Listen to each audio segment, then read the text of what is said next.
What's up, plant family? Devin is here, and welcome to another installment of our houseplant essentials list, where I go through the basic care for some of the most popular houseplants that we grow. And today we're going to be talking about Cyclamen, or the Cyclamen persicum hybrids, which are the most commonly found cyclamen that we find in the autumn time, around the holidays, at our florist shops and our nurseries.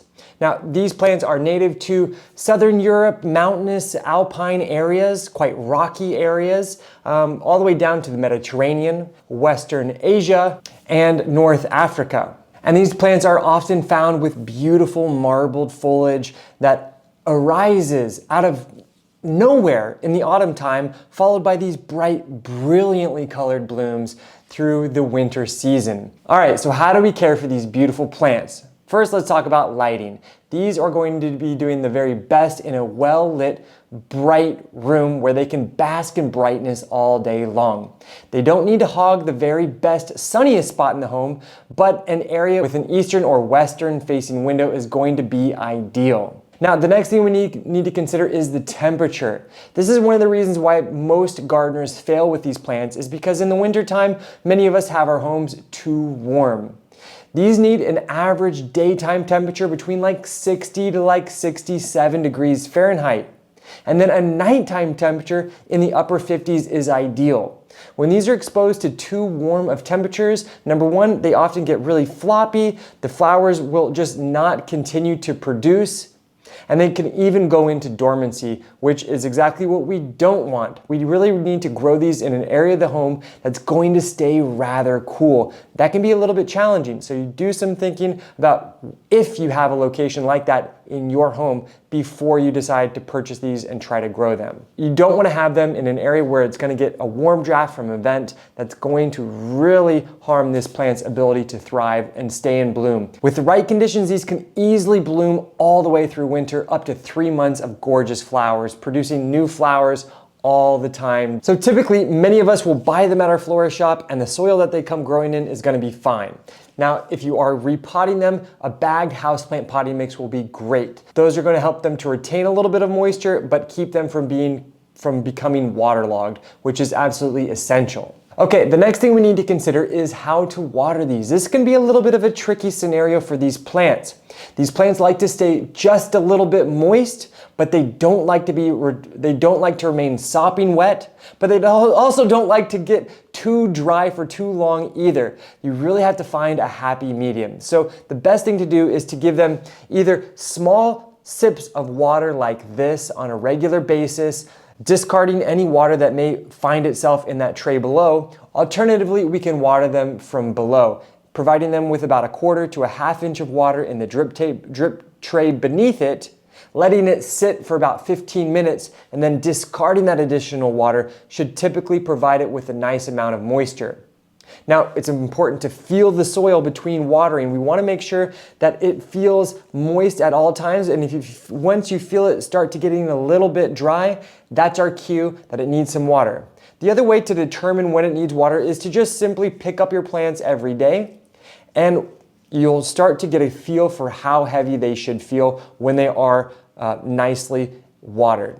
If they feel too dry, that is your sign to give them some more water. Alternatively, if you find that the flowers or the foliage is getting droopy, that is also a sign that they're too dry and that they should be watered. They'll typically perk up after that, but that's not something that you want to put your plant through on a continual basis. Now, in terms of fertilizing, from the moment we purchase them all through the winter time, you can give it a nice diluted fertilizer about twice a month. I like to use my family's blend, Roberta's Bounty, but I will use a half strength.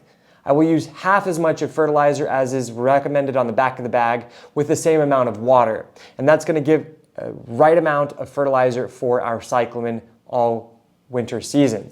In the summertime, we will not fertilize them at all. Now, in terms of containers, they're always sold in very small, tightly fitting containers, and that's absolutely the best, because they come from areas that are rocky, mountainous, where they have very sharp drainage. So by providing it with a nice small pot, that's gonna help to mimic its native conditions as best as possible. They don't wanna be swimming in soil, because that's gonna keep the soil too wet when you water it, and that can lead to rot, which is one of the most common reasons why these guys die is from having soil that's too wet for too long. Now, when we're purchasing our plants, it's always great to find plants that are just budding up but don't have any flowers yet.